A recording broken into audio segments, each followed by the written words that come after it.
Nollywood actor Yomi Fabiyi ti sọ àṣírí tó wà nídìí bó ṣe rí owó kọ́ ilé olówó ńlá tó ṣẹ̀ṣẹ̀ ṣí yìí o. Ẹni tí ò bá mọbi tẹ́gbẹ́ ẹ̀ ti ń là yóò sáré kú ni o. January ọdún yìí ni ìròyìn ti kọ́kọ́ jáde pé Yomi Fabiyi yóò ṣílé ní ọjọ́ ìbí ẹ̀ tó jẹ́ May 1st. Bó dẹ̀ ṣe pàpàrí náà nìyẹn. Tá a bá wá ń sọ̀rọ̀ nípa Yomi Fabiyi, òṣèré Nollywood yìí wá popular sí nígbà tí ó dá sí ọ̀rọ̀ bàbá Ìjẹ̀ṣà lọ́jọ́sí. Bàbá Ìjẹ̀ṣà tó ṣẹ̀wọ̀n látàrí ẹ̀sùn child molestation. Ọlọ́run Elédùmarè kó má jẹ́ àṣìṣe o. Lẹ́yìn tí wọ́n mú bàbá Ìjẹ̀ṣà lórí ọ̀rọ̀ ẹ̀sùn náà ni Yomi Fabiyi jáde sórí social media tó ń sọ fáwọn èèyàn pé kó má tí conclude lórí ohun tí wọ́n gbọ́, pé kí wọ́n jẹ́ kí àwọn ọlọ́pàá àti àwọn association wọn kí wọ́n ṣe ìwádìí tó jinlẹ̀. Ọ̀rọ̀ yìí di wàhálà gan-an láàrin Yomi Fabiyi, Ìyábọ̀ Òjó àti Princess tó fi fọ́nrán ká bàbá Ìjẹ̀ṣà lórí ọ̀rọ̀ ẹ̀sùn tí wọ́n fi kàn. Ọ̀rọ̀ náà tí ó sọ lọ́jọ́sí kò bá àwọn ẹlẹgbẹ́ ẹ̀ kan lára mu, tó sì di ohun tí wọ́n gbà bí gbá ọtí. Yàtọ̀ sí pé Yomi Fabiyi jẹ́ òṣèré nínú fíìmù Yorùbá ní industry, Yomi Fabiyi tún jẹ́ human rights ambassador. Òṣèré yìí náà, òun náà pe ara ẹ̀ gẹ́gẹ́ bá a ṣe rí lórí Instagram ẹ̀ pé filmmaker lòun, MC, film producer. Ó sì ti gba ọ̀pọ̀lọpọ̀ award. Wọ́n bí ní May 1st, ó sì dàgbà sí Ṣómólú local government area lẹ́kọ̀ọ́. Olóògbé àgbà òṣèré Babátúndé Omídínà tí ọ̀pọ̀ mọ̀ sí Baba Sùwé ló kọ́kọ́ introduce Yomi Fabiyi sí acting nínú fíìmù kan tí wọ́n pè ní Ọbẹ̀ lọ́mọ. Èyí ló bẹ̀rẹ̀ ìrìn àjò ẹ̀ ní acting industry. Yomi Fabiyi tún wá popular sí nínú fíìmù kan tí wọ́n pè ní Ọ̀nà Àbáyọ.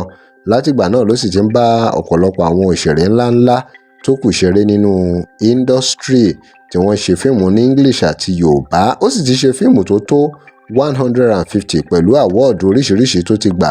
Bó jẹ́ jẹ́ pé òun náà tó máa ń sọ̀rọ̀ nípa controversy, òun náà ní controversy kọ̀ọ̀kan tó kàn. Báwo ló ṣe di onílé olówó ńlá? Ó lágbára.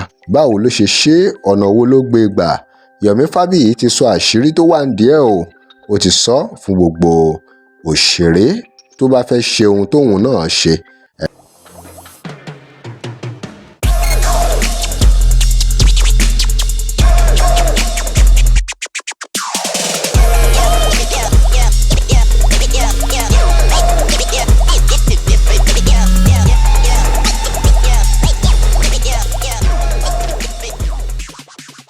Welcome to Digi Naija. Remember to like, share and follow us. Ẹ̀rẹ̀ sọ́dọ̀ kan pẹ̀lẹ́ fẹ́ dúpẹ́ fọ́lọ́ ni. Tí n bá mi ò mọ ifẹ́ sọ, lẹ́yìn pé mo dúpẹ́ lọ́wọ́ Ọlọ́run Ọba, òun láti dúpẹ́ lọ́wọ́ àwọn fans mi. Nítorí wọ́n máa ń sọ̀rọ̀ kan ní àwọn ogun tó ń ti inú ogun ṣẹ́. Ó wọn Ọlọ́run bẹ́ẹ̀ ni.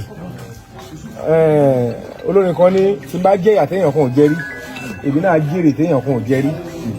Àmọ́ gbogbo bó ṣe fẹ́ rí náà, tínú ẹ bá ti mọ́ sí ohun tó bá ń ṣe, ó máa ma dàbí dánì. Mi ì lè sọ pé iye báyìí ni mo kó jọ sí báyìí, iye báyìí ni mo kó jọ tí mo mú tó wá ní mi lára tí mo fi kọ́lé. Mo kàn ń mu ibi tí mo kàn ṣe, mo dẹ̀ ń kọ, mo dẹ̀ ń ṣe mo kọ. Mo ṣá mọ̀ pé gbogbo àpẹẹrẹ tí mo fi kọ́lé. Yomi Fabiyi ló sọ bí Ọlọ́run ṣe bá ṣe tó kọ́ ilé olówó ńlá yìí. Everybody.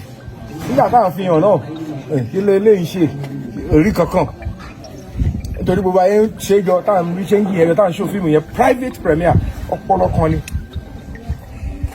So wọ́n ti pẹ̀gọ̀, wọ́n ti bú mi kékeré lélẹ́yìn ṣe èèyàn márùn-ún wo fíìmù ẹ̀, èèyàn mẹ́wàá ní ìlú lélẹ́yìn rí o, ọ̀pọ̀ Yomi yóò ní tìjọ olóòlọ ṣó fíìmù bí kò yẹ mẹ́wàá.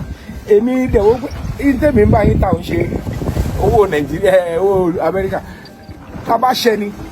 So téèyàn mẹ́wàá wá wo fíìmù mi, iye tó máa san, owó tẹ́yẹ kẹ́ lọ fi wọlé. Drop your comment. Remember to like, share and follow us. Thanks for watching.